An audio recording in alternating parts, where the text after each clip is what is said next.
Hello, Keith Rucker here at VintageMachinery.org. Guys, today I got a new project. I picked this thing up not too long ago from a shop down not too far from me that was selling it. They were actually selling a bunch of stuff, and this was in a shop that had been in the family. This piece had been in their family, I think, for quite some time, but they were just clearing things out. And I said, you know what, I think I'm going to pick that up and bring it home and see what I can do with it. So what this is an old blacksmith's forge. This basically would have been where they built the fire. This one here is a rather large one, a lot bigger than most forges that you see. It's got a blower. I don't know if you can see it in the video right now. It's kind of on the back side, but it's got a blower built into it with an electric motor on it. I'm pretty sure that blower is probably frozen up.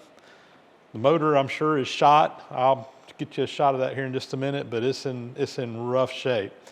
When I brought it in, the forge pot here and the air pipe and everything else was all connected, but it's so rusted and corroded and everything else that just hauling it home, it kind of broke and fell apart.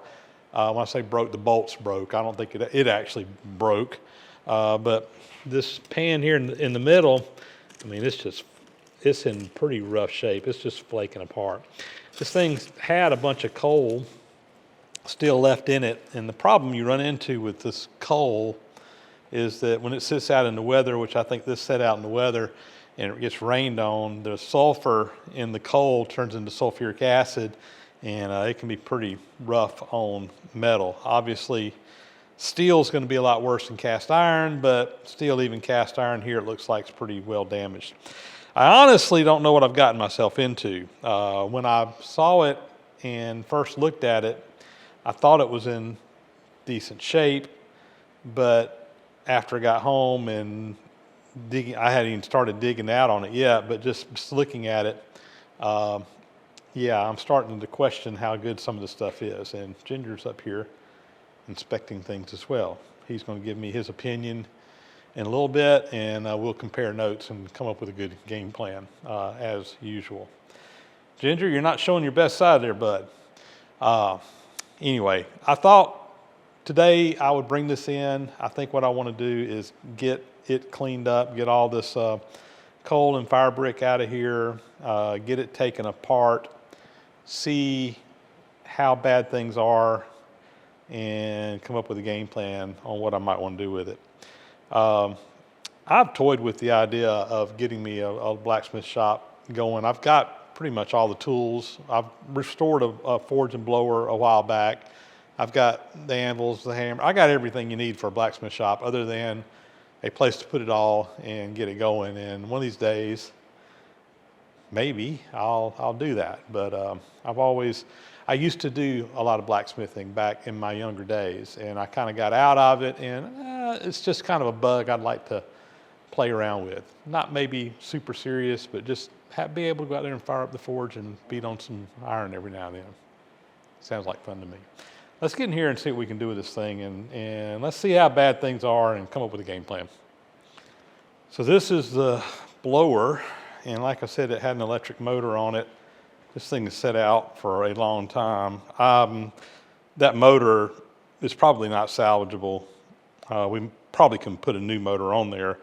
I don't know what condition the actual blower's in. I suspect it can probably be restored, but I suspect it's probably frozen up, would be my guess. And it was connected to the little air pipe up underneath the bottom, but again, the bolts just kind of corroded apart, and this is just kind of hanging. There's a little bracket up underneath the bottom that's hanging on right now. But I want to get that off. But first, I think we're going to start up in the top here and just kind of get it cleaned out. Let me show you a few other things. So on the trip home, like I said, the bolts kind of holding that bottom piece to this piece just broke off. And this kind of came up where you could see it a little bit better, but it was kind of all buried when I first got it, so I didn't even look at this. But this is cast iron, but it is literally, I mean, it's just flaking apart. I don't think this fire pot, we'll get it out, but I don't think it's going to be salvageable. I think we're going to probably have to find a replacement or make a replacement or something for that. And I'm hoping that the actual forge itself isn't in that kind of condition. All right, once we got that fire pot out, you can kind of see the iron down here in the bottom, and it's hanging off the blower. I'm gonna go ahead and get over here. I'm probably gonna have to get up underneath it and see what I need to do to cut that out to get that to hang so I can move my bucket up underneath the center part. Right now it won't go there because of that piece hanging up underneath the bottom.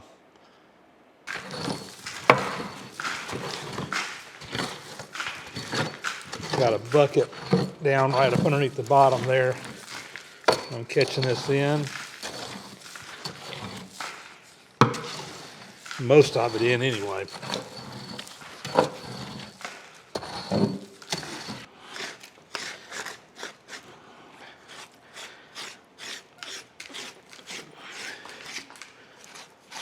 So I think I want to see if I can deal with this rotted out piece of steel. This is basically just kind of gives you a trough to put coal in, keep it out of the fire that you can just kind of draw from. It is literally just laminating and falling apart. I think I'm just going to get a hammer and see if I can bust it out of there. It just kind of fits down in some slots here. Let's see. All right, that's going to come out. Got that side is rotted in.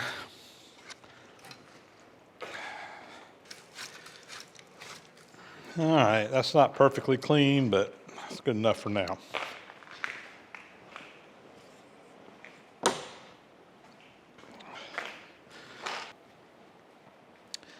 I thought we'd stop here and just kind of take a minute and kind of look at some information that I was able to dig up on this.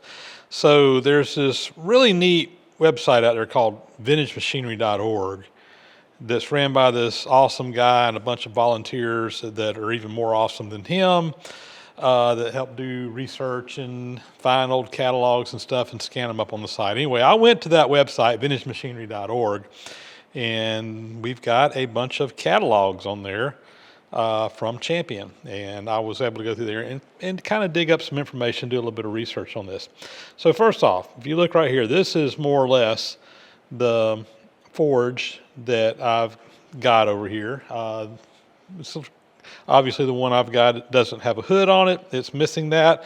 I think mine was a little bit different version. I think it had a downdraft system in it, and I'll talk about that in a minute. But you can kind of see the basic forge here. You know, you got the forge. It's got the fire pot down in there. It's got the electric blower over here. This looks like an older version of that with the electric motor, but it's a number 51 blower. It says right here in the description, and the blower says number 51 on it. So it's basically that same blower. Up in the front, again, you got that divider. And I know some people say, well, that's a water tank. No, it's a coal box. You could get a water tank and put on the front of it, but because that's not sealed up, the water would seep out of there. But you could put your coal in there and kind of store some on the forge and put it on the fire as needed. And they made these in different sizes, it looks like. Let me see what mine is, just out of curiosity. I'm just sitting here looking. There's some different versions of this. Mine is basically 38 by 42. By 7, which is the main one here. They did make one that was a 39 by 52 and a 48 by 62, so they got a couple of different sizes. Mine has the number 51 blower. You could also get it with the number 50 blower, so depending on what it is. But mine looks like the number 442, which is, I think, their standard model. But they did have two sizes that were even bigger than the one that I've got over here that were available. So it comes with a Whirlwind Blast Anti-Clinker Heavy Nest Tweer Iron. That's the fire pot. And there's some information on that in here as well. And obviously that's part of one of the things we're going to have to find a replacement for. Now, if you notice, mine had the little slit in back here and had a place to put a pipe on the bottom. I believe that's for a downdraft. This one here, I couldn't find a drawing that shows the setup that's exactly like mine, but they had similar setups here. So this one here, you see there's a little riser there. And if you look in mine, you got kind of a narrow slit that goes down to a round pipe in the bottom. And then you got these little hood that you can kind of adjust back and forth. And the idea here is that you would have probably a suction fan that would create a downdraft and pull that out. So if you wanted to use this inside and not vent straight up, a lot of schools and stuff that were taught blacksmithing kind of had a exhaust system in there, and those were pretty common where they had to have chimneys for every single one of them. But I think that's kind of the way mine was. Here's basically the same forge, but without the blower in the hood, just a basic forge. You can kind of see the variations there. So they had different options for this. The water tanks were usually optional. You could buy those separately, and they had different styles of water tanks that would just fit on the side. Here's some more pictures showing the downdraft system. This one is basically my same forge, but it does have a downdraft, although this one downdrafts behind it, whereas mine downdrafts inside of it. And I'm going to show another picture. There's another downdraft right there, but this kind of looks like, I know this isn't the same forge that I've got, but this kind of looks like the system that I have, where I think there was again a piece that fit down over that kind of slit in there. You had the hood where you could adjust up and down, and you had the round pipe down here in the bottom that you could vent it out to. So, these were just some different variations of things, but I think that this kind of style was what was originally on that downdraft section, which is kind of neat. I don't know that I'm not an expert by any means on these, but I've never seen other ones like that, so it's kind of cool. Here's the information on that Whirlwind tweer iron, anti-clinker. Basically, you have some slots down the bottom. Mine is like that, and there's a little piece that will kind of come in from the side. It'll twirl all the way around, and you can kind of break up your clinker.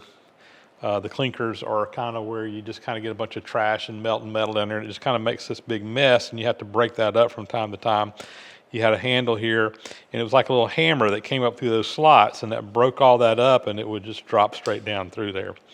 And I'm going to have to, I'd be willing to bet that somebody out there is making a reproduction of one of these. I know there are some different companies that sell replacement tweer irons of different styles. This style here is the more common style that I see, but I'm going to see if I can maybe find one of those in something. I haven't gone looking for it yet, but I know that I've seen stuff before. And here's some literature on that number 51 blower. Again, the motor's an older style mower, but the blower part is pretty much the same here as what my blower is. I'm sure that, I don't remember what year this catalog, I want to say this catalog is from the 1920s, so it's kind of early. I think my blower is later than that, or it's also possible that they may have changed out and put a more modern motor on there at some point in time. In fact, that's probably what actually happened is that they just replaced the motor and kind of adapted it on there, because we'll look at that in a little bit, but it kind of looks like a homemade little strap holding that motor on there. But anyway, there's some information on the blower. And the number 51 was variable speed. There's a little resistor I like here. You can tell this is early electrical stuff because it didn't have a plug. It had a light bulb socket. Back in the early days, when people first put electricity in houses and stuff, they didn't have plugs. They basically just put lights in. That's what your wiring was for. And then they started coming up with all kinds of accessories, and people would just screw the power into the light bulb socket before they came out with plugs. So this kind of, again, very early in the electrification days from when this catalog was printed. But I thought that was interesting. They show the light bulb socket there to screw in for the power. So pretty old stuff. All right, let's get back over to the forge and see if we can finish taking it apart. Just kind of showing this little slot in here. Again, this is kind of a rectangular opening in the bottom of the forge, and it goes down. There's a casting, and that goes to a round piece of pipe that you could put a vent pipe on. And it looks like it may be a separate piece that was cut out and put in here maybe. So I don't know. I think what I'm going to do is flip this whole thing over and get it basically the bottoms up, and we'll maybe work on taking these legs off. There's the bolts.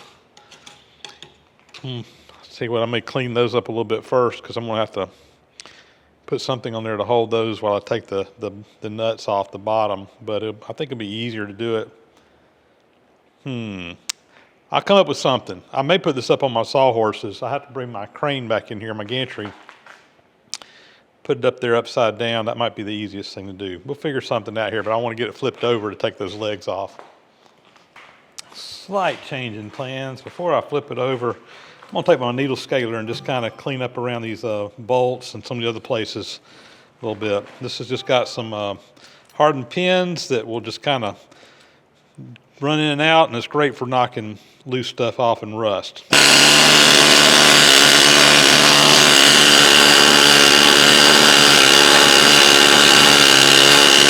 See if I can get this little piece here off the side. There we go. It's going to have to be replaced. It's pretty about rusted through right in that area. Let's see if I can just kind of pick this thing up. I don't know if I can or not. It's heavy.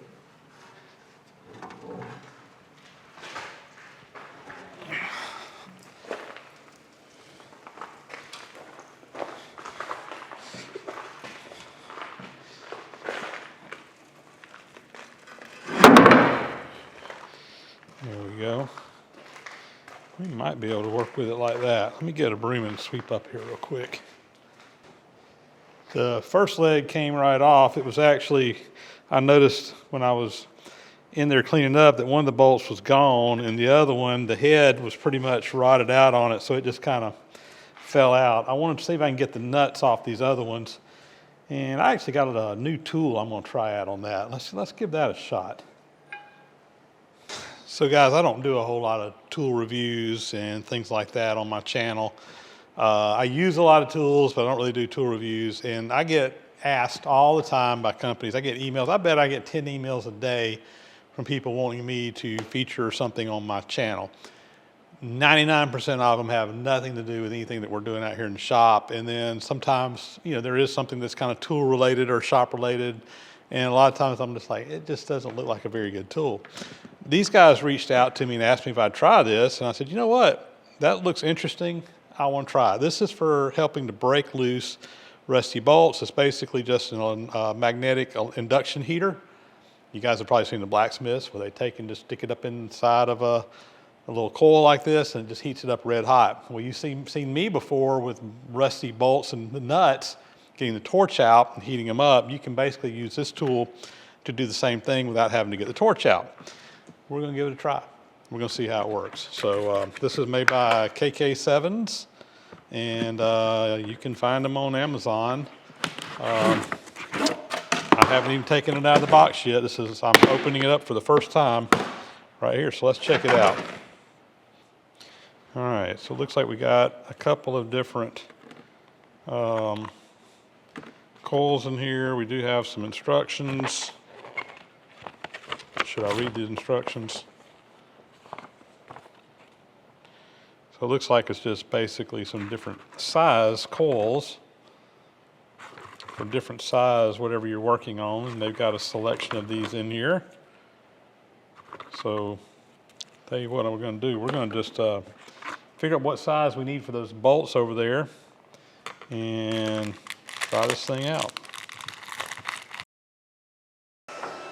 All right, guys, I got this thing. I'm going to just go ahead and say up front that the heads up in the top here are rotting out. Even if I heat this thing red hot, I'm afraid the heads are just going to break off on the other side, but we're going to give it a try. I want to see how this thing heats up. So we're just going to put this over. This is basically just putting a magnetic coil in there. It's not actually generating heat, but on the metal it will generate heat. So we're just going to heat it up here and try it out. I want it to turn red. So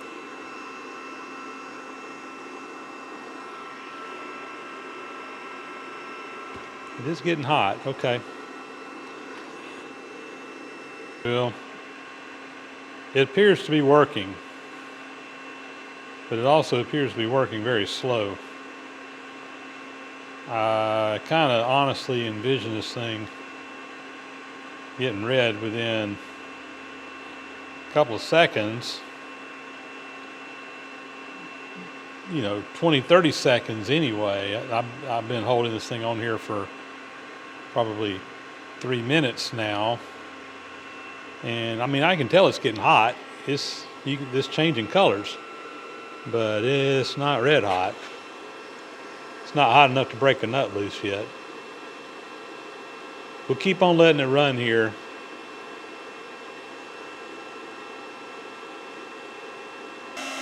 I will note that it came with several different size coils down here. This was the smallest coil that would fit over that nut. And I'm wondering if it's just a little bit too big. The coil needs to be closer to the nut, because there was a pretty big jump between this size coil and the next smaller coil. But I don't really consider these to be very small bolts. I'm guessing that's ½ inch, be my guess. But as long as it's taking to heat these up, I just assume you'll get the torch out. I like the concept of this because I wouldn't have to get the torch out. I wouldn't have to have an open flame. The torch is going to heat up a larger area where this will be a more confined heat. But it's just mighty slow. Mighty slow.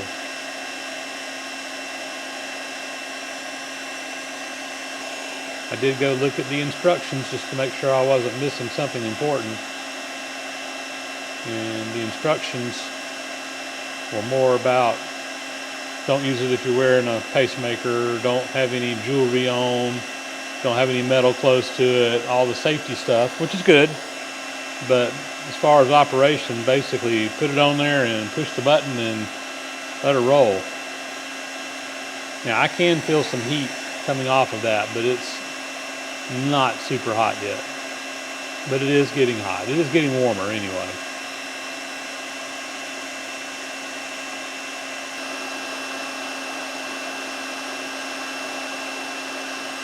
All right.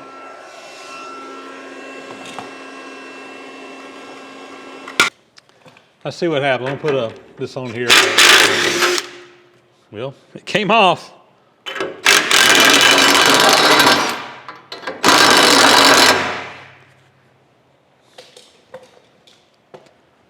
Maybe that heat was enough to do it. I would have rather seen it get red hot.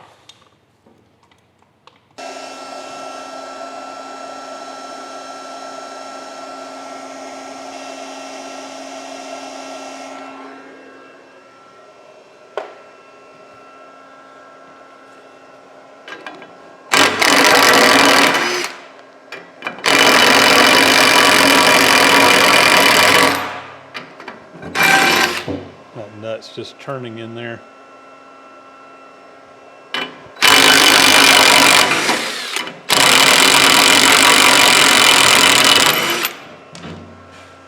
Yeah, we got it off.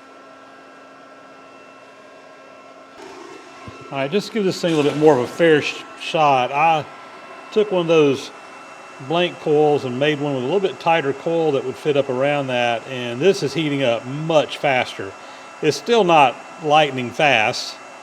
It's still not as fast as I thought it would be, but I put it on there for maybe a minute and I was actually seeing some smoke come off of it, which was hotter than what we had before. I just stopped in for a second here and got the camera set up to put it on here, so it's having to kind of reheat a little bit.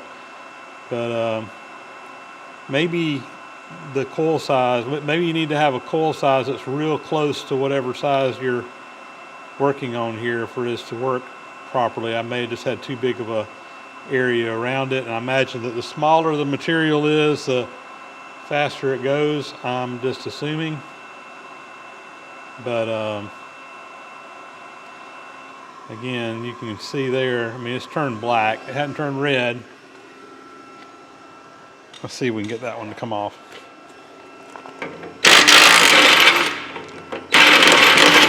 The whole thing's spinning. Let me see if I can get a set of vice grips or something on the other side.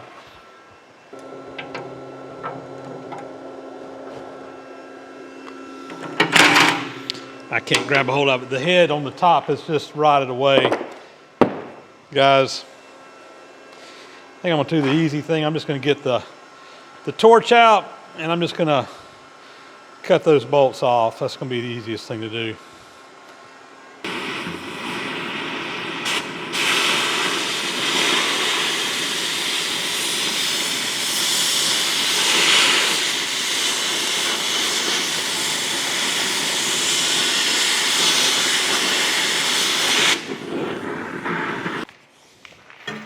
See if we can pry it out of there now.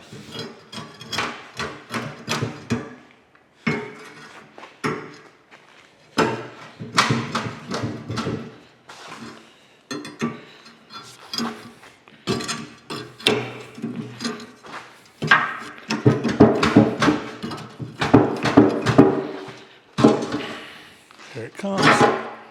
All right, got that out. Well, I've got this blower over here, and I need to decide what I want to do with it. So this is part of the tweer iron that bolts up underneath the bottom of that piece that's just totally rotted out in the bottom of the forge. In fact, let me show you what that looks like because it's pretty nasty. So this is the fire pot that this tweer bottom, the blast bottom, bolts up onto the bottom of. And you can see the 3 little holes down here in the bottom, and you got the clinker breaker. It's all frozen up in there. That's supposed to come up there and bust all this up. But this thing here, I mean, it's deformed. It's just disintegrating. This is not even worth trying to fool with. I'm not sure that this pot's even worth trying to fool with. I think what I'm going to do before I try to take all this stuff apart is see if I can find a new fire pot to go in this thing to replace the one that's in there. As far as the blower goes, guys, we could probably get it going, but it's got issues too. You know, the motor is obviously shot, but there's a cast iron flange that goes around the front of this, and it's all cracked and busted. So, I mean, I can braze it back on, I guess, but I'm just not sure that I want to go to the trouble to save this blower because I can probably find a better, newer blower to put on here than trying to salvage this one. I'm going to hang on to it for now, but I just don't think I'm even going to go to the effort to try and tear this thing apart. At least not right now. We may revisit this later on. Well, I got all of my parts that I think that are salvageable on a pallet here, ready to go to the sandblaster to be sandblasted. And basically what we've got is the main forge itself, which is a nice big heavy duty forge in the legs, which is the main part of it. I'll be honest with you though, I am very disappointed that the whole fire pot, the tweer on this was not salvageable.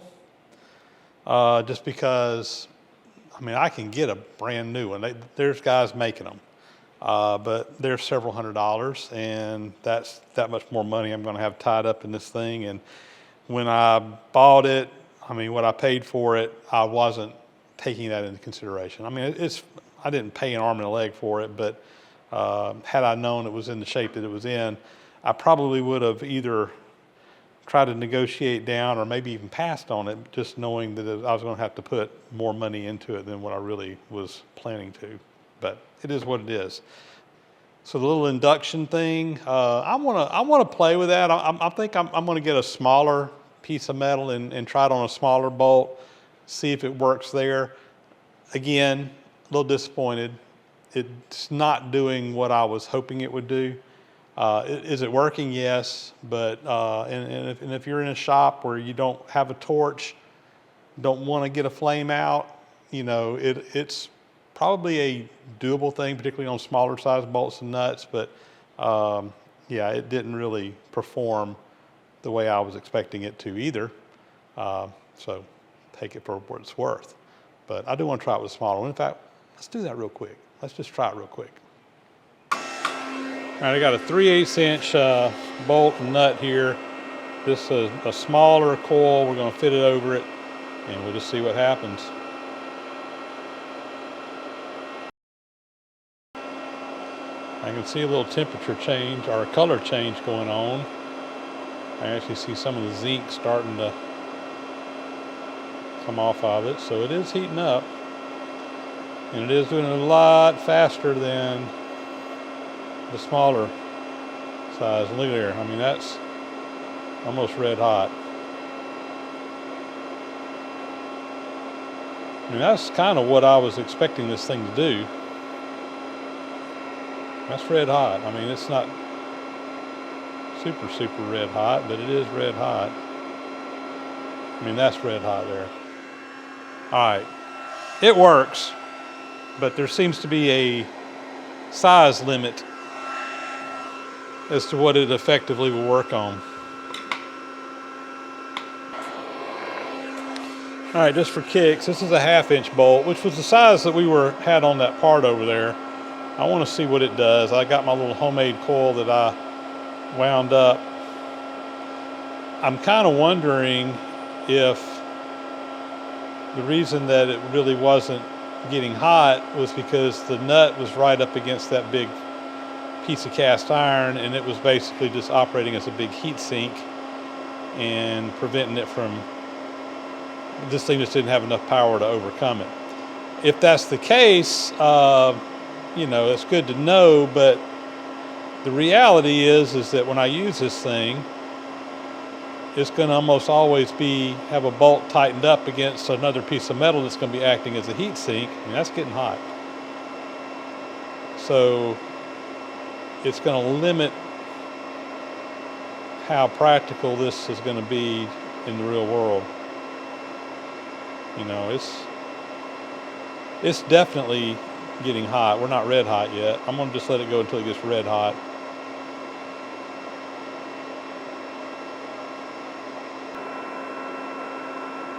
I can see a little bit of glowing on that. It's not red hot yet, but right on the verge of it. All right, bottom line here on the induction heater. Does it work? Yes, it works. In my opinion, it's underpowered. It's not heating up fast enough for it to be practical for me to use in the shop. And as we saw over on that blacksmith forge pan, it just didn't have enough power to overcome the heat sink of the metal that the bolt was tightened up against. It's just taking too long, and it's not going to work for doing at least larger bolts. Now, smaller stuff, yeah, it probably worked fine. But for what I'm doing in my shop, if it's going to take me 5 minutes to heat up a 1/2 inch bolt to get it loose where I can get it off, I'm just going to go get the torch. If you don't have a torch, maybe an option for you. I don't know. But I would like to see one that has a little bit more power than this. That's just my opinion on it. I'm going to keep it. You'll probably see it. It'll probably get used in the shop, but I don't know that it's going to be that go-to life-saving tool that I was really kind of had my fingers crossed it was going to be. That's my honest opinion, for whatever it's worth. There you go. All right, guys, we'll get this off to the sandblaster, and you'll probably see this project again at some point down the road. Putting it back together is going to be pretty straightforward. Not even sure that I'll do a video on it. I will probably use stainless steel hardware, nuts and bolts when it goes back together. It just will hold up better over time, I think. But with that, That's a wrap. As always, thanks so much for watching. Please subscribe to the channel if you haven't already. Those thumbs up and comments are always greatly appreciated. Hit that bell icon up there to get notifications when new videos are posted. As always, a huge thank you to those who support the site financially through Patreon, PayPal, and YouTube memberships, all of which are great ways to help out around here at the channel. And with that, guys, we're going to sign off. We'll get out of here. We'll catch you on the next video. Again, as always, thanks for watching.